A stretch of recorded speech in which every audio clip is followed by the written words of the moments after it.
আরে hi guys, আবারও আমাদের চ্যানেল সেন্টার শালায় আপনাদের স্বাগতম। আপনার পার্টনার, আমার নাম অনুজ এবং আপনি দেখছেন series 21 pass for share videos এবং সিরিজ 21। এটি ফিয়ামস ডিস্ট্রিবিউটর পরীক্ষার জন্য আমরা এই ভিডিওগুলো তৈরি করছি। আমরা এখন পর্যন্ত 3টি অধ্যায় কভার করে ফেলেছি। এটি চ্যাপ্টার নম্বর 4, ডেটে বিনিয়োগ। আজ আমরা কভার করব ফিক্সড ইনকাম সিকিউরিটিজে বিনিয়োগ, অর্থাৎ ফিক্সড ইনকামে ডেটে যে বিনিয়োগ হয়। আজ আমরা সেটাই আলোচনা করব। চলুন দেখি আজ কোন কোন টপিক আমরা এই চ্যাপ্টারে কভার করব। তাহলে এই চ্যাপ্টারটি পড়ার পর আপনার বোঝা উচিত ফিক্সড ইনকাম সিকিউরিটিজের মৌলিক বৈশিষ্ট্য এবং ফিক্সড ইনকাম সিকিউরিটিজের উপাদানগুলি সম্পর্কে। বন্ডের দাম এবং অন্যান্য বিকল্প মাপ যেমন ইথিম, কুপন ইয়েল্ড, কারেন্ট ইয়েল্ড, সুদের হার, ঝুঁকি, এইসবের মধ্যে সম্পর্ক কি আমরা দেখব। আর বন্ডের ডিউরেশন যেমন ম্যাচিউরিটি ডিউরেশন এবং ডিউরেশন কি সেটাও আমরা বুঝব। চলুন শুরু করি সিরিজ 21 পিএমএস ডিস্ট্রিবিউটার্স এক্সামের চতুর্থ অধ্যায়, ফিক্সড ইনকাম সিকিউরিটিজে বিনিয়োগ। দেখুন, যখনই আমরা বিনিয়োগের কথা বলি তখন কি হয়? সাধারণত বিনিয়োগকারীরা খুব কমই উত্তেজিত হন যখন আমরা ফিক্সড ইনকাম সিকিউরিটিজ বা বন্ডের কথা বলি। কিন্তু সাধারণত বিনিয়োগকারীরা কি করেন? তারা যখনই বিনিয়োগের সিদ্ধান্ত নেন তাদের ফোকাস থাকে ইকুইটিতে। কিন্তু এটা এক ধরনের বিদ্রূপ, কারণ আমি আপনাদের সঙ্গে একটা তথ্য শেয়ার করছি। বিশ্বব্যাপী বন্ডের মোট মূল্য ইকুইটির মোট মূল্যের চেয়ে বেশি। গ্লোবালভাবে যতটা ইকুইটিতে বিনিয়োগ আছে তার থেকেও অনেক বেশি, এবং ডেট মার্কেটের যে ইউনিভার্স সেটি অনেক বড়। যদি আমরা বিনিয়োগের কথা বলি তাহলে ডাটা অ্যান্ড সিরিজ বইতে দেওয়া তথ্য অনুযায়ী 2020 সালে গ্লোবাল ইকুইটি মার্কেট ক্যাপিটালাইজেশন ছিল $5.8 ট্রিলিয়ন। 2020 সালের হিসাব অনুযায়ী বিশ্বব্যাপী বন্ড বাজারের বকেয়া ছিল $23.5 ট্রিলিয়ন। তাহলে সহজেই দেখা যায় এখানে যে গ্লোবাল ডেট ইউনিভার্স সেটা ইকুইটি ইউনিভার্সের থেকেও বড়। ডেট বাজারে আছে $123.5 ট্রিলিয়ন এবং ইকুইটি মার্কেট ক্যাপ হল $105.8 ট্রিলিয়ন। দেখা যায় যে সরকারি হলো বন্ডের সবচেয়ে বড় ইস্যুয়ার। কোম্পানিগুলো বিভিন্ন ধরনের বন্ড ইস্যু করে একই সময়ে, আর সরকারের বন্ডগুলো বিভিন্ন মেয়াদের হতে পারে এবং বিভিন্ন ধরনেরও হতে পারে। এদিকে এই অধ্যায়ে আমরা বুঝব কোন কোন ধরনের বন্ড আছে, তাদের বৈশিষ্ট্য কী কী, বিশেষভাবে যেগুলো ভারতের ফিক্সড ইনকাম মার্কেটের সঙ্গে সম্পর্কিত। চলুন বুঝে নিই কোন কোন সংস্থা ভারতে ফিক্সড ইনকাম সিকিউরিটিজ ইস্যু করে। ভারতে ফিক্সড ইনকাম সিকিউরিটিজ ইস্যু করা হয় কেন্দ্রীয় ও রাজ্য সরকার, পাবলিক বডি, ব্যাংক, ইনস্টিটিউশন এবং কর্পোরেট বডিগুলোর দ্বারা, যারা এই ফিক্সড ইনকাম সিকিউরিটিজ ইস্যু করে। আসুন আমরা একটি টেবিলের মাধ্যমে বাজার বিভাগ, সমস্যা এবং কারা সেখানে জড়িত তা বুঝতে পারি। সরকারি সিকিউরিটিজ। যদি আমি আজকের দিনে ভারতে যে ধরনের ফিক্সড ইনকাম ইনস্ট্রুমেন্ট ট্রেড হয় সেগুলোর কথা বলি তাহলে প্রধানত গভর্নমেন্ট সিকিউরিটিজ আছে, যার মধ্যে সেন্ট্রাল গভর্নমেন্ট এবং স্টেট গভর্নমেন্টের বন্ড পড়ে। তারপর পাবলিক সেক্টরে কিছু বন্ড আছে যেখানে কিছু গভর্নমেন্ট এজেন্সি এবং স্ট্রাকচারাল বডি রয়েছে। পাবলিক সেক্টর আন্ডারটেকিংও সেখানে পড়ে, এবং প্রাইভেট সেক্টরের যেসব বন্ড আছে সেটা আমি বলি প্রাইভেট সেক্টর ডেট বা private sector fixed income securities. Fixed income instrument, সেখানে কর্পোরেটরাই থাকে। কর্পোরেটরা আসে যারা ডেট ইস্যু করে, যারা বন্ড ইস্যু করে। টাকা তোলার জন্য ব্যাংকগুলো সেখানে আসে। সেখানে ব্যাংকগুলো কোথাও না কোথাও তাদের বন্ড ইস্যু করে। তারা ফিক্সড ইনকাম ইস্যু করে, এবং আরবিআই এর মতো ফাইন্যান্সিয়াল ইনস্টিটিউশনও। তাহলে এইভাবে আপনার ফিক্সড ইনকাম সিকিউরিটিজের ধরনগুলো আছে, যেগুলো মার্কেট সেগমেন্ট এবং কে ইস্যু করে সেটা অনুযায়ী ভাগ করা হয়। আমি আপনাকে জানিয়ে দিই, গভর্নমেন্ট সিকিউরিটিজ বা যাকে বলা হয় সেটাই সবচেয়ে বড় সেগমেন্ট। ভারতের ফিক্সড ইনকাম মার্কেটের মধ্যে সবচেয়ে বেশি ইনভেস্টমেন্ট আপনার গভর্নমেন্ট সিকিউরিটিজেই হয়। কিন্তু কর্পোরেট বন্ড মার্কেটও যথেষ্ট উল্লেখযোগ্য বৃদ্ধি অর্জন করেছে।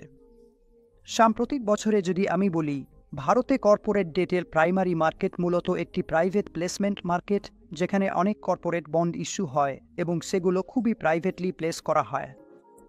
এই হোলসেল ইনভেস্টরদের মধ্যে যেমন bank, financial institution, mutual fund, বড় কর্পোরেট এবং অন্যান্য বড় বিনিয়োগকারীরা রয়েছেন। তাই এই পরিস্থিতি চৌধুরী কিছুটা সীমাবদ্ধতা তৈরি করে। বন্ড মার্কেটে রিটেল অংশগ্রহণ, অর্থাৎ কর্পোরেট মার্কেটে রিটেল বিনিয়োগকারীদের অংশ খুবই কম। যদি আমি বলি, রিটেল বিনিয়োগকারীদের অংশ এখনও খুবই কম। বন্ড মার্কেটের কথা যদি বিশেষভাবে বলি তাহলে দেখা যায় এটি মূলত হোলসেল বিনিয়োগকারীদের জন্যই, যেখানে প্রাইভেট প্লেসমেন্ট বেশি হয়। এই বাজারে সাধারণত bank, financial institution, mutual fund, বড় কর্পোরেশন এবং অন্যান্য বড় বিনিয়োগকারীরাই বিনিয়োগ করতে পছন্দ করেন। এখনও একজন খুচরা বিনিয়োগকারীর কথা বললে তারা কোথাও না কোথাও বন্ড বা বন্ড মার্কেটে বিনিয়োগ করতে পছন্দ করেন না। চলুন এবার বুঝে নিই বন্ড কি, এর বৈশিষ্ট্যগুলো কি, বন্ড কিভাবে আচরণ করে, কুপন রেট কি, এসব বিষয় নিয়ে আলোচনা করি। দেখুন, বন্ড কি? এটি ইস্যুকারীর ওপর একটি নির্দিষ্ট আর্থিক দায়বদ্ধতা, যেটি নির্দিষ্ট তারিখে পরিশোধ করতে হয়। এগুলোকে ফিক্সড ইনকাম সিকিউরিটিজ বলা হয়। যদি আমি কারো কাছ থেকে কিছু টাকা ধার নিয়ে থাকি, তাহলে আমার উপর একটি নির্দিষ্ট দায়িত্ব বা বলা যায় নির্দিষ্ট আর্থিক দায়বদ্ধতা তৈরি হয়, যে আমাকে তাকে সুদসহ মূলধন ফেরত দিতে হবে। যে কেউ হোক, ধরুন আমি যদি তাকে 10% সুদ দিচ্ছি, বাৎসরিক, 6 মাস অন্তর কিংবা মাসিক, যে কোনো সুদের হার হোক, যেভাবেই হোক সুদের টাকা দিতে হবে। যে সময়সীমা নির্ধারিত আছে সেই অনুযায়ী আমি তাকে সুদের টাকা পরিশোধ করব। শেষ পর্যন্ত ধরুন আমি যদি প্রতি 3 মাসে একবার সুদ দিচ্ছি এবং 12% সুদের হার, তাহলে প্রতি কোয়ার্টারে 3% করে দেব, আর চতুর্থ কোয়ার্টারে আমি মূলধনসহ সেই 3% পরিশোধ করব। এইভাবে আপনার ঋণ কমে যায়। এইভাবে একটি বন্ড কাজ করে। চলুন দেখি বন্ডের বৈশিষ্ট্যগুলো কি কি। সবচেয়ে আগে, বন্ড ইস্যু করার যিনি, অর্থাৎ যিনি বন্ড ইস্যু করেছেন এবং যিনি টাকা নিয়েছেন, তিনি একটি নির্দিষ্ট পরিমাণ সুদ দেবেন। একে আমরা কুপন বলি। এই নির্দিষ্ট পরিমাণ সুদ কাকে দেবেন? যিনি বন্ডের বিনিয়োগকারী, অর্থাৎ যিনি টাকা বিনিয়োগ করেছেন, যিনি ইস্যুয়ারকে টাকা দিয়েছেন, তাকেই দেবেন। এটি আগেই বন্ডে লেখা থাকবে এবং এই কুপন রেট, অর্থাৎ নির্দিষ্ট পরিমাণ সুদ, কখনোই পরিবর্তন করা যাবে না। কুপন রেট পুরো বন্ডের মেয়াদকাল জুড়ে সবসময় একই থাকে। আমরা এটা পরিবর্তন করতে পারি না, পরিবর্তন করা যায় না। তাই কোনো বন্ড যদি কোনো নির্ধারিত মূল্যে নির্দিষ্ট সুদের হারে ইস্যু হয়, তাহলে কুপন রেট পুরো মেয়াদকাল জুড়ে একই থাকবে। এটা প্রশ্ন হিসেবে আসতে পারে। দ্বিতীয় যে বৈশিষ্ট্যটি বন্ডের, তা হল নির্দিষ্ট মেয়াদ পূর্তির তারিখে নির্দিষ্ট পরিমাণ মূলধন ফেরত দেওয়া হয়। মানে, যেমন আমি উদাহরণ দিয়েছিলাম, যদি কেউ কারো কাছ থেকে 1 লাখ টাকা নেয়, তাহলে সে প্রতি বছর 12% সুদ দেয়। যদি কোয়ার্টারলি পরিশোধ করে, তাহলে সে প্রতি কোয়ার্টারে 3% দেবে এবং চতুর্থ কোয়ার্টারে মূলধন ফেরত দেবে। তাহলে আপনার মূলধনটা আবার ফেরত আসবে। মেয়াদ পূর্তির তারিখে নির্দিষ্ট পরিমাণ মূলধন ফেরত দিতে হয়।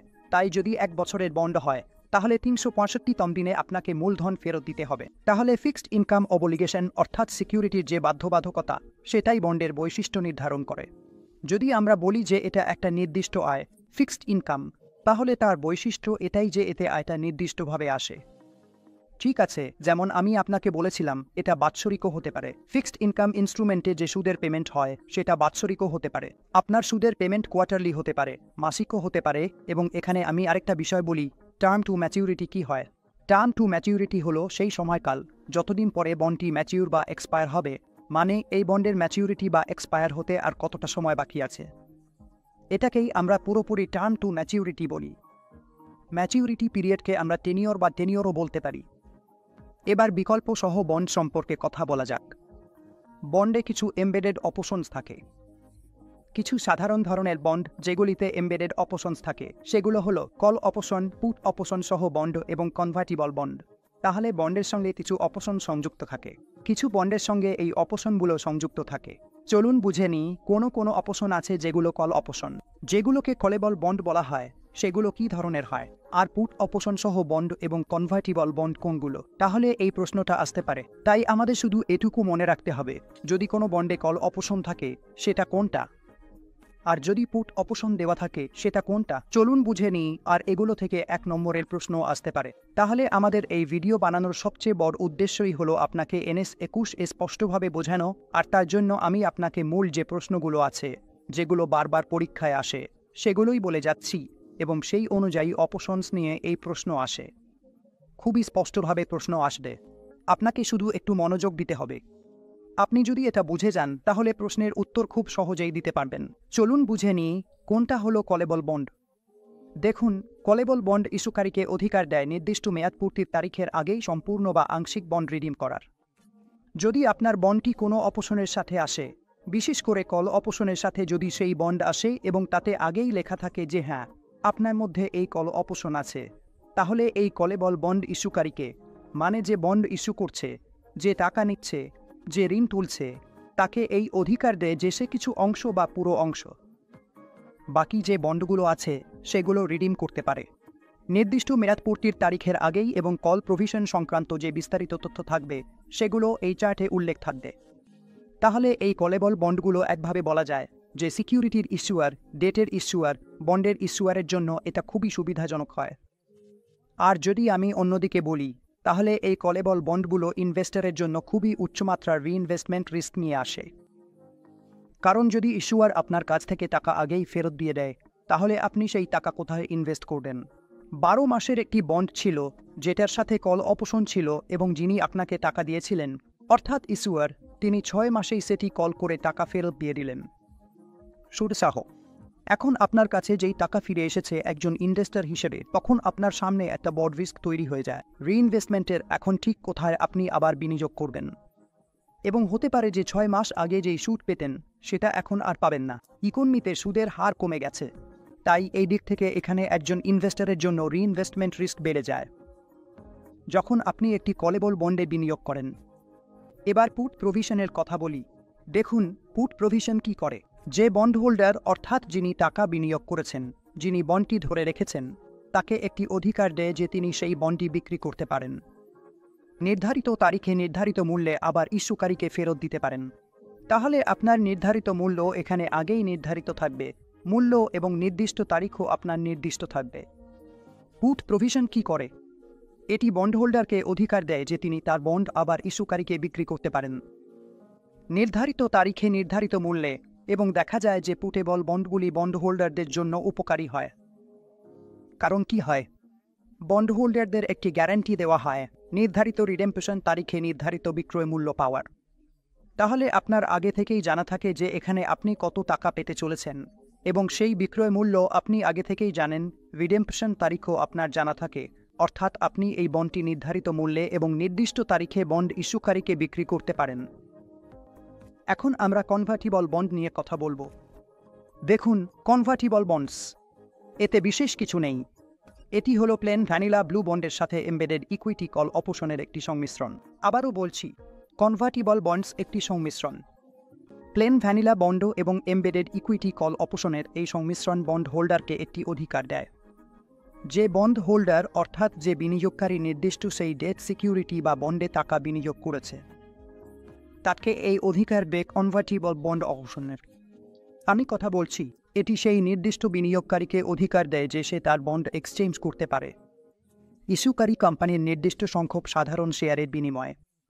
মানে যদি কোনো কোম্পানি ঋণ ইস্যু করে, অর্থাৎ টাকা তুলতে ঋণ ইস্যু করে, এবং সেই ঋণের সঙ্গে বিনিয়োগকারীদের কনভার্টিবল বন্ড অপশন দেয়, তাহলে সেই নির্দিষ্ট ঋণ বিনিয়োগকারীর কাছে এই অধিকার থাকে যে সে তার অপশন এক্সারসাইজ করে এক্সচেঞ্জ করাতে পারে।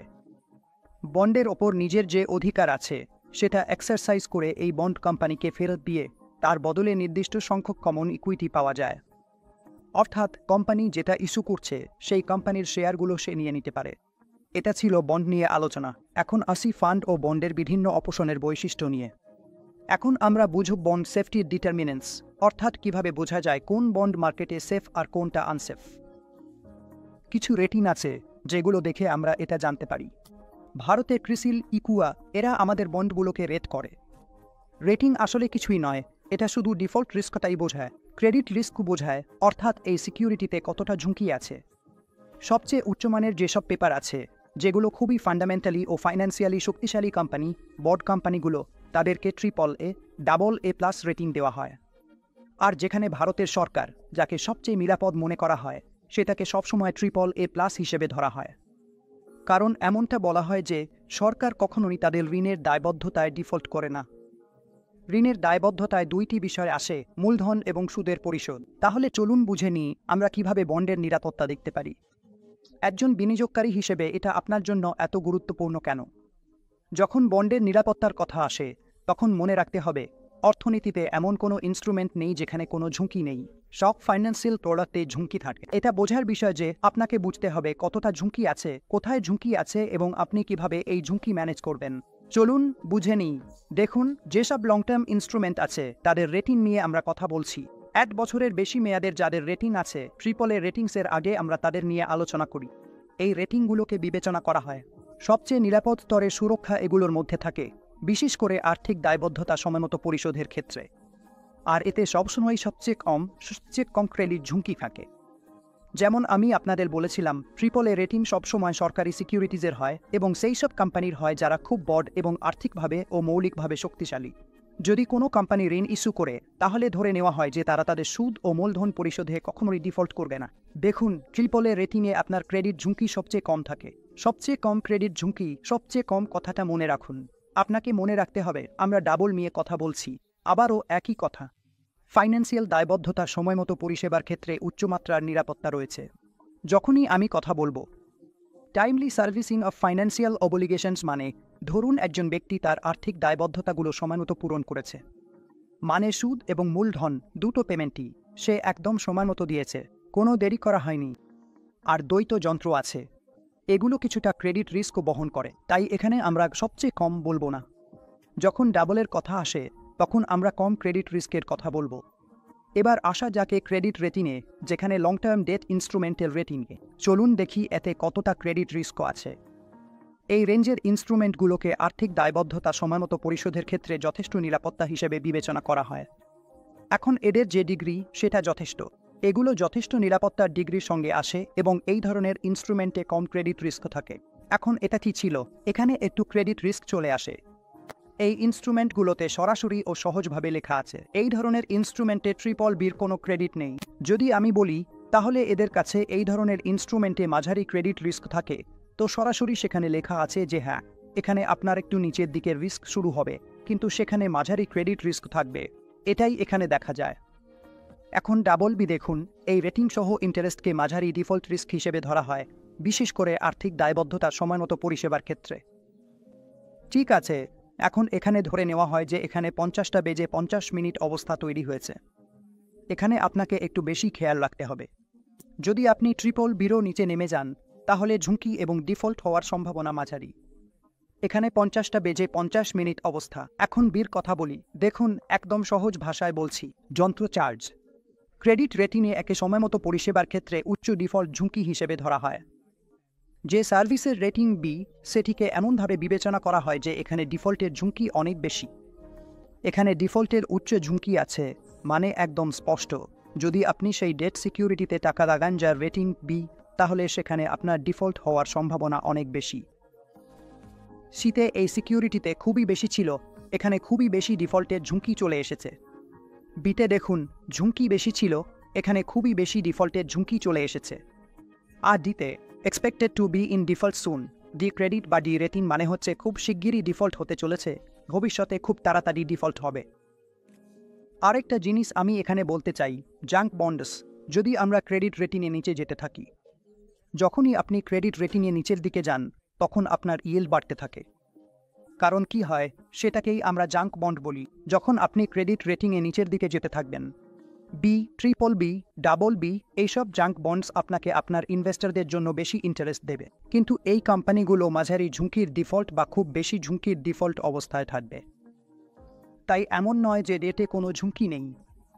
যদি আপনি রেটিংসে নিচে নামেন বেশি রিটার্ন পাওয়ার জন্য, তাহলে আপনাকে সেই অনুযায়ী বেশি ঝুঁকিও নিতে হবে। চ্যাপ্টার 1-এ আমরা রিস্ক রিটার্নের সিনারিও পড়েছিলাম। যত বেশি ঝুঁকি, তত বেশি রিটার্ন। এটাই একদম ঠিক এখানে। যখনই আপনি রেটিংসে নিচে নামেন, আপনার রিটার্ন পাওয়ার সম্ভাবনা বাড়ে, কিন্তু ডিফল্টের সম্ভাবনাও ঠিক ততটাই বাড়ে। এবার আমরা বন্ড প্রাইসিং নিয়ে কথা বলবো। দেখুন, বন্ডের দাম আসলে কিছুই না। বন্ডের দাম হচ্ছে ভবিষ্যতের সমস্ত ক্যাশ ফ্লো এর বর্তমান মূল্য যোগফল। অর্থাৎ বন্ড থেকে ভবিষ্যতে যত ক্যাশ ফ্লো আসবে, সেগুলোর যদি আমি আজকের দিনে বর্তমান মূল্য হিসেব করি, সেটাই বন্ডের দাম, সেটাই বন্ডের প্রাইস। তাহলে একদম সহজ এবং সরল ব্যাপার। যদি কোনো প্রশ্নে আপনার ভবিষ্যতের ক্যাশ ফ্লো এবং ইল্ড টু ম্যাচিউরিটি দেওয়া থাকে, তাহলে আপনি সেই অনুযায়ী ডিসকাউন্ট করে নেবেন। সব ভবিষ্যতের ক্যাশ ফ্লো যোগ করলে আপনার বন্ডের দাম বেরিয়ে আসবে। একদম সহজ। এই ধরনের প্রশ্ন 110% আসবেই। আপনাকে এখানে কোনো ভুল করা চলবে না। এবং সহজ সংজ্ঞা দেখুন, একটি বন্ডের দাম হলো ভবিষ্যতের ক্যাশ ফ্লোগুলোর বর্তমান মূল্যের যোগফল। যতগুলো ভবিষ্যতের ক্যাশ ফ্লো আসছে, সেগুলোকে আজকের দিনে এখান দিয়ে ডিসকাউন্ট করে সব ভবিষ্যতের ক্যাশ ফ্লো যোগ করলে সেটাই আপনার বন্ডের দাম হবে। চলুন এই উদাহরণের মাধ্যমে আমি আপনাকে বোঝানোর চেষ্টা করি। এডিসি কোম্পানির একটি বন্ড আছে, যার ফেস ভ্যালু 1000 টাকা। এর কুপন রেট 6% এবং এটি 12 মাস পরে প্রদান করা হয়। এর মেয়াদ পূর্তি 3 বছর পর এবং ইয়েল টু ম্যাচিউরিটি 7%। আমি আগেই বলেছিলাম, বন্ডের দাম আসলে কিছুই নয়। এটা হচ্ছে ক্যাশ ফ্লোয়ের বর্তমান মূল্য এবং আমরা সেটাকে ইডমে ডিসকাউন্ট করব। দেখুন, এটা হলো একবারের সময়কাল। এখন 1 বছরের পরে যে ক্যাশ ফ্লো আসবে সেটা হবে 60 রুপিয়া, 2 বছরের পরেও 60 রুপিয়া আসবে কারণ কুপন 6%। এটা কখনোই বদলাবে না এবং তৃতীয় বছরে আমি পাবো 1 রুপিয়া 06। 1, 2 এবং 3 বছর এই যে ক্যাশ ফ্লো সিরিজ আমি পাচ্ছি। এখন দেখি এই ক্যাশ ফ্লোগুলোর বর্তমান মূল্য। যদি আমি 1 বছরের পরে 60 রুপিয়া পাই তাহলে আজ তার বর্তমান মূল্য কত, এবং আমি এটা ডিসকাউন্ট করব YTM 18 দিয়ে। তাহলে যদি আমি এটা YTM 18 দিয়ে ডিসকাউন্ট করি তাহলে আজ আমার হাতে 56 রুপিয়া আসবে। যদি 2 বছর পরে আমার কাছে 60 রুপিয়া ক্যাশ ফ্লো আসে তাহলে আজ তার মূল্য 52 রুপিয়া। আর 1060 রুপিয়া যা আমি 3 বছর পরে পাবো, যদি আজ তার বর্তমান মূল্য বের করি তাহলে সেটা 865 রুপিয়া। আর এই ক্যাশ ফ্লোগুলোর বর্তমান মূল্যের যোগফল হচ্ছে 973 রুপিয়া। এটাই আমার বর্তমান বন্ডের দাম নির্দিষ্ট এডমে। তাই যদি এই ধরনের প্রশ্ন আসে আমাদের একদমই ঘাবড়ানোর দরকার নেই। এইভাবেই আমাদের এই প্রশ্নগুলো সমাধান করতে হবে। এখন কিছু বন্ড ইয়েল্ড মেজার আছে, চলুন দেখি বন্ড ইয়েল্ড মেজার কি কি আছে। সবচেয়ে আগে কুপন ইয়েল্ড নিয়ে কথা বলি। কুপন ইয়েল্ড কি? এটা হলো কুপন পেমেন্ট এর ফেস ভ্যালুর শতাংশ। সহজভাবে যদি প্রশ্ন আসে কুপন ইয়েল্ড বের করতে তাহলে আপনি কুপন পেমেন্টকে ফেস ভ্যালু দিয়ে ভাগ করে দেবেন। মনে রাখবেন সূত্রটি হলো কুপন পেমেন্টকে অভিহিত মূল্য দিয়ে গুণ করা। প্রশ্ন দেখুন, কুপন এসেছে 8.24, অভিহিত মূল্য 100 রুপিয়া, মার্কেট ভ্যালু 103। কুপন ইয়েল্ড হবে ফেস ভ্যালু দিয়ে কুপনকে ভাগ করলে, মানে 8.24 ভাগ 100, তাই 8.24% এর উত্তর হবে। এখন যদি আপনাকে কারেন্ট ইয়েল্ড বের করতে বলা হয়, অর্থাৎ কোনো বন্ডের কারেন্ট ইয়েল্ড, তাহলে এখানে মার্কেট ভ্যালু ডিনোমিনেটে চলে আসবে। তখন হবে 8.24 ভাগ 103, অর্থাৎ সেটা 8% হয়ে যাবে। তাহলে কারেন্ট ইয়েল্ডে আমরা মার্কেট ভ্যালু দিয়ে ডিনোমিনেটরে ভাগ করি। ঠিক সেইভাবেই তাহলে 8% হলো কারেন্ট ইয়েল্ড, আর যদি কুপনের কথা বলি তাহলে সেটা 8.24%। তাই এই প্রশ্নে দুটোর মধ্যে যেন কনফিউশন না হয়, 1 নম্বরের প্রশ্ন আপনার আসতে পারে। চলুন এবার বুঝে নিই ইয়েল্ড টু ম্যাচুরিটি কি। পরিপক্কতা থেকে ফলন দেখুন। এখন আমি আপনাকে বলেছিলাম যে এটা হলো সেই ডিসকাউন্ট রেট যা ভবিষ্যতের ক্যাশ ফ্লোর বর্তমান মূল্যকে বন্ডের বর্তমান মার্কেট প্রাইসের সমান করে দেয়। আপনার বর্তমান মার্কেট প্রাইস সেটা আপনার ইথুন থেকে বের হয়ে যায়। আপনাকে যদি কোনো ইথুন দেওয়া থাকে এবং আপনার ভবিষ্যতের ক্যাশ ফ্লোগুলো যদি আপনি জানেন তাহলে আপনি সেগুলো ডিসকাউন্ট করতে পারবেন। ইথুন দিয়ে ডিসকাউন্ট করলে আপনার বন্ডের বর্তমান মূল্য বা বর্তমান মার্কেট প্রাইসও বের হয়ে যাবে। যদি বন্ডটি মেয়াদ পূর্তি পর্যন্ত ধরে রাখা হয় তাহলে এটি তার উপর প্রত্যাশিত রিটার্নের হার। এটাই সেই প্রত্যাশিত রিটার্ন রেট যদি আপনি বন্ডটিকে ম্যাচিউরিটি পর্যন্ত ধরে রাখেন, এবং সহজভাবে বললে এটা হলো তার বাকি থাকা ক্যাশ ফ্লোগুলোর বর্তমান মূল্যের যোগফল। আমরা ইতিমধ্যেই একটি উদাহরণও দেখেছিলাম এতে, এখন আবার সেটা দেখতে পারেন। এখন বুঝে নিই ডিসকাউন্ট কনভেনশন কি হয়। দেখুন, যদি আপনি ভারতীয় বন্ড মার্কেটের কথা বলেন, 1 বছরের ওপরে যেটা আছে সেই মার্কেটকে ডেট মার্কেট বা ক্যাপিটাল মার্কেট বলে, এবং 1 বছরের কম হলে সেটাকে মানি মার্কেট বলে। তাহলে যে কনভেনশনগুলো ভারতীয় মার্কেট, বিশেষ করে বন্ড মার্কেটের জন্য অনুসরণ করা হয় সেগুলো 30/360 দিনের জন্য হয়। এর মানে হচ্ছে মাসে আসল দিনের সংখ্যা যাই হোক না কেন, হিসাবের জন্য আপনি 30 দিনই ধরবেন।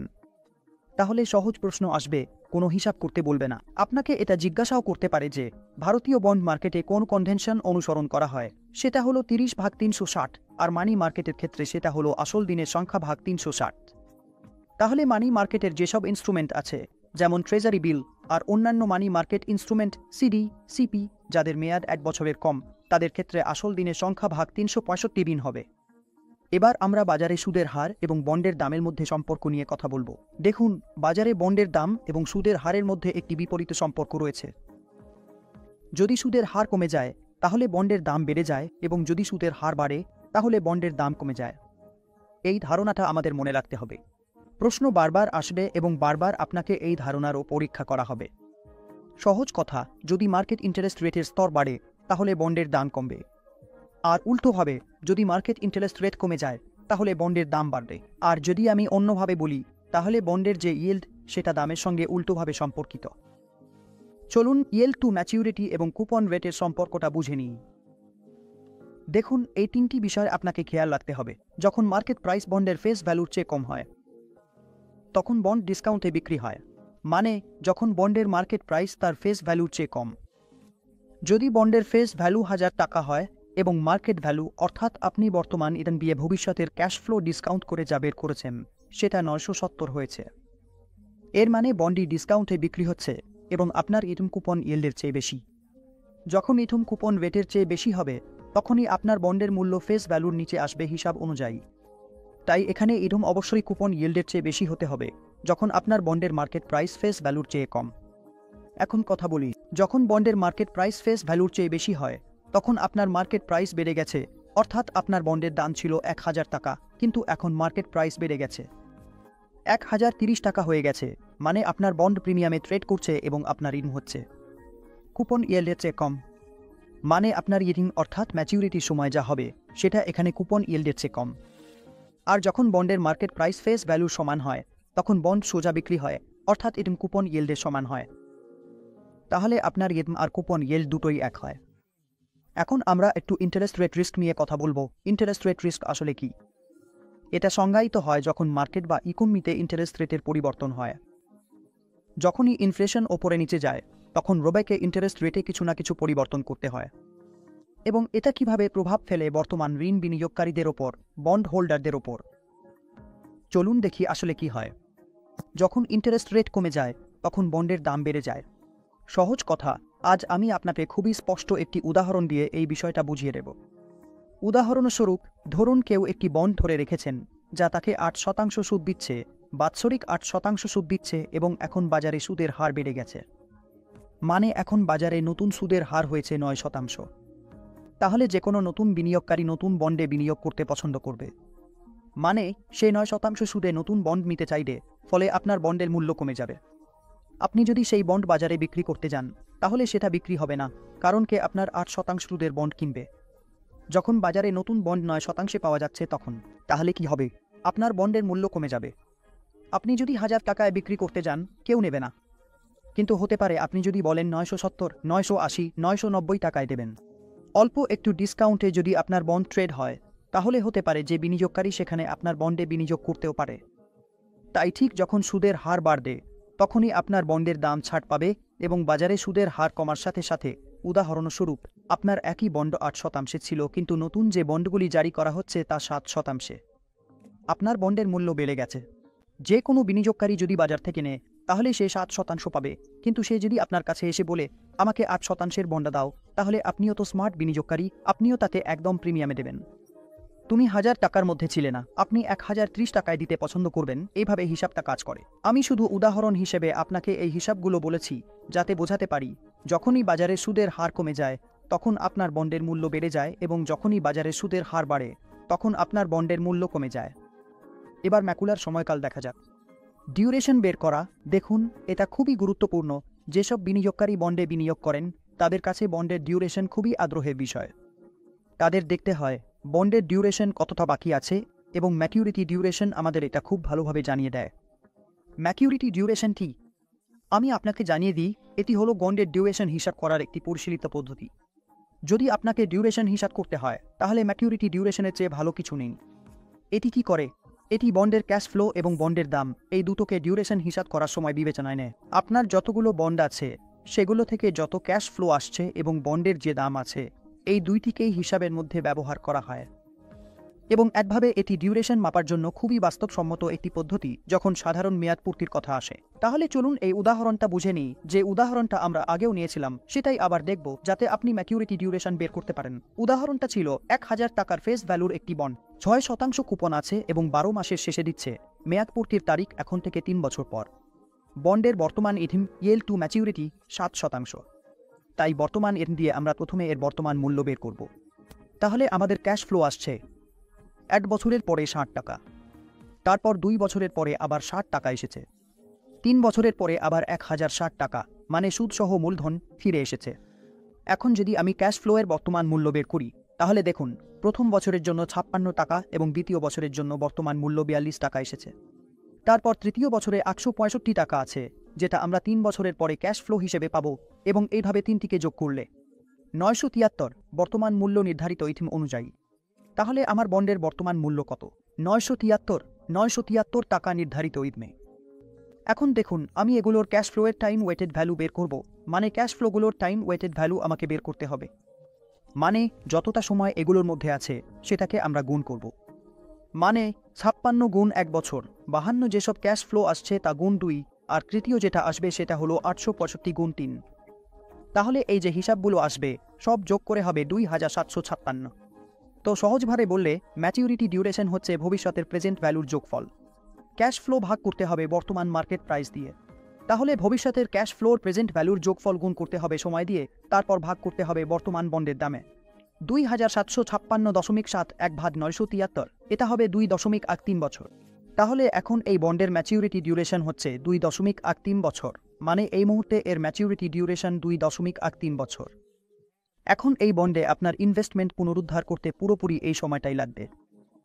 দেখুন, এখন আমি এর কিছু ফিচার্স বলছি। ম্যাচিউরিটি ডিউরেশন মানে হচ্ছে এই সময়টাই লাগে বন্ডের খরচ পুনরুদ্ধার করতে। একদম ঠিক কতটা সময় বাকি আছে আপনার পুরো ইনভেস্টমেন্ট ফেরত আসতে। ম্যাচিউরিটি ডিউরেশন সবসময় ফিক্সড কুপন বন্ডের ম্যাচিউরিটির চেয়ে কম হয়। কুপন যত বেশি এবং ম্যাচিউরিটি যত কম, ম্যাচিউরিটি ডিউরেশন তত কম হয়। আপনি যত বেশি ওয়াইটিএম ব্যবহার করবেন ডিসকাউন্ট করার জন্য, ততই আপনার ম্যাচিউরিটি ডিউরেশন কমে যাবে এবং কুপনের ফ্রিকোয়েন্সি যত বেশি, ম্যাচিউরিটি ডিউরেশন তত কম হবে। আর যদি কুপনের ফ্রিকোয়েন্সি বেশি হয়, তবুও আপনার ম্যাচিউরিটি ডিউরেশন কমে যাবে। আরেকটা বিষয়, জিরো কুপন বন্ডের ম্যাচিউরিটি ডিউরেশন। বন্ডের ম্যাচিউরিটি ডিউরেশন তার ম্যাচিউরিটির সমান হবে, কারণ এখানে কোনো ক্যাশ ফ্লো নেই। তাই এটা নিয়ে বেশি মনে রাখার দরকার নেই। শুধু যদি আপনি এই কনসেপ্টটা বুঝে নেন, তাহলে খুব ভালোভাবে আপনি পরীক্ষায় পাশ করতে পারবেন এবং আপনি ব্যাখ্যা করতে পারবেন আসলে ডিউরেশন এবং ম্যাচিউরিটি ডিউরেশন কি। তো বন্ধুরা, ফিক্সড ইনকাম সিকিউরিটিজ থেকে এটাই ছিল সবকিছু। আমি আশা করি এই অধ্যায়টা আপনাদের ভালোভাবে বোঝাতে পেরেছি এবং ফিক্সড ইনকাম সিকিউরিটিজে শুধু আপনাদের কনসেপ্টটা বুঝতে হবে। আপনাদের প্রাইস বের করতে জানতে হবে এবং ইন্টারজো ইকোনমিতে বন্ড প্রাইসের সাথে সম্পর্কটা জানতে হবে। একটা ভিডিও দেখেই আপনি অনেকটাই বুঝতে পারবেন এবং যেসব 1-2টি প্রশ্ন আমি মাঝে মাঝে বলেছি সেগুলো দেখে আপনি পরীক্ষা ক্লিয়ার করতে পারবেন। টিএমএসে এই অধ্যায় থেকে অন্তত 4-5টা প্রশ্ন আশা করা যায়। আর শুধু এই ভিডিও দেখে আমি যতগুলো টাচ পয়েন্ট বলেছি সেগুলো দেখলেই আপনি ক্লিয়ার করতে পারবেন। এই চতুর্থ অধ্যায়টা আপনি পরিষ্কারভাবে বুঝে নিতে পারবেন তার প্রশ্নগুলো। এখন আমরা কিছু প্রশ্ন দেখি। চলুন কিছু প্রশ্ন দেখি। প্রথম প্রশ্ন কুপন নিয়ে। Indus the coupon payment face ভ্যালুর শতাংশ হিসেবে। সেখানে আমি আপনাকে স্পষ্টভাবে বলেছিলাম, যখন আপনাকে কুপন বের করতে হবে তখন সেটা ফেস ভ্যালুর ওপর হিসেব করা হবে, কারণ কুপন সবসময় ফেস ভ্যালুর ওপরেই দেওয়া হয় এবং কুপন সবসময় নির্দিষ্ট ফিক্সড থাকে। তাই কুপন ফিল্ড আপনার ফেস ভ্যালুর ওপরেই আসবে। প্রশ্ন নম্বর 2, বন্ডের মার্কেট প্রাইস। আমাদের বন্ডের মার্কেট প্রাইস বের করতে বলা হয়েছে। ফেস ভ্যালু প্রতি ইউনিট 1 টাকা, কুপন 12%, হাতে থাকা বাকি বছর, ম্যাচিউরিটি পর্যন্ত 5 বছর এবং এর 11% 11% দেওয়া আছে। রাউন্ড অফ করতে বলা হয়েছে 30/360 ডেজ কাউন্ট কনভেনশন ব্যবহার করে। তো দেখুন, সবচেয়ে আগে আমি আপনাদের বলেছিলাম যে বন্ডের কারেন্ট মার্কেট প্রাইস অর্থাৎ মার্কেট প্রাইসে থাকা বন্ডের দাম হচ্ছে ভবিষ্যতের ক্যাশ ফ্লোর প্রেজেন্ট ভ্যালুর যোগফল। তাহলে যদি আমরা ভবিষ্যতের ক্যাশ ফ্লো বের করি, এখন দেখুন এখানে যে 12% কুপন পাওয়া যাচ্ছে অর্থাৎ 12%, তো 1 বছরের পরে আমাদের কত টাকা পাওয়া যাবে? 120 রুপিয়া। 2 বছরের পরেও 120 রুপিয়া পাওয়া যাবে, তৃতীয় বছরের পরেও 120 রুপিয়া, চতুর্থ বছরে 120 রুপিয়া এবং পঞ্চম বছরে আমরা পাবো 1 রুপিয়া। 120 অর্থাৎ 120 প্লাস 1000 টাকা। আমাদের যে প্রিন্সিপাল টাকা আছে সেটা আমাদের ফেরত চলে আসবে। যদি আমি এই ভবিষ্যতের ক্যাশ ফ্লোগুলোর আজকের কারেন্ট ভ্যালু বা কারেন্ট মার্কেট প্রাইস বের করি দিয়ে, তাহলে এখানে দিয়েছে 11%। তাই আমাকে ডিসকাউন্টিং করার জন্য 11%ই ব্যবহার করতে হবে। তো প্রথম বছরের 120 রুপিয়া এর ভ্যালু হবে 106 রুপিয়া, দ্বিতীয় বছরের 97 রুপিয়া, তৃতীয় বছরের 120 রুপিয়া এর ভ্যালু হবে 87 রুপিয়া, চতুর্থ বছরের 120 রুপিয়া এর ভ্যালু হবে 79 রুপিয়া এবং পঞ্চম বছরের 1 রুপিয়া 120 এর ভ্যালু হবে 664 রুপিয়া। খুব সহজেই আপনি এটা ফাইন্যান্সিয়াল ক্যালকুলেটর দিয়ে হিসাব করতে পারেন। আর যদি আপনি এই ভবিষ্যতের ক্যাশ ফ্লোগুলো যোগ করেন, তাহলে একদম ঠিক উত্তর আসবে 1034। আর যদি নিকটতম টাকায় রাউন্ড অফ করতে বলা হয়, তাহলে উত্তর হবে 1038। তাহলে দ্বিতীয় প্রশ্নের উত্তর হল 1038। এই বন্ডের বাজার মূল্য 1038। প্রশ্ন নম্বর 3, ফিউচার ফিচারটি ইস্যুকারী সংস্থাকে মেয়াদপূর্তির আগেই বন্ড অবসর নেওয়ার সুযোগ দেয়। এটা আমরা খুব স্পষ্টভাবে পড়েছিলাম যে কলেবল বন্ড অর্থাৎ কল অপশন থাকলে কোম্পানির কাছে এই অধিকার থাকে যে তারা বন্ডটি আগেই অবসর নিতে পারে। এখন চতুর্থ প্রশ্ন নিয়ে কথা বলি, সাধারণত পুট এবিলিটি। বন্ডের পুট অপশন ফিচারটি কাকে দেয়? এটি বন্ড হোল্ডারকে অপশন দেয় বন্ডকে অন্য কোনো সিকিউরিটিতে কনভার্ট করার, অথবা নির্দিষ্ট পরিস্থিতিতে বন্ড হোল্ডারকে অধিকার দেয় বন্ড ইস্যুকারীকে বন্ডটি ফেরত বিক্রি করার, অথবা ইস্যুকারী কোম্পানিকে মেয়াদপূর্তির আগেই বন্ড অবসর নেওয়ার অনুমতি দেয়, অথবা বিনিয়োগকারীকে বন্ড রিডিম করার সুযোগ দেয়। খুব স্পষ্টভাবে আমরা দেখেছি যে আপনার পুট অপশনগুলো হোল্ডারকে নির্দিষ্ট পরিস্থিতিতে অধিকার দেয় তার বন্ডটি ফেরত বিক্রি করার। ইস্যুকারীর জন্য প্রশ্ন নম্বর 5, উচ্চ কুপনযুক্ত বন্ড নির্দিষ্ট সুদের হারের পরিবর্তনের জন্য 10% মূল্য ওঠানামা দেখায়।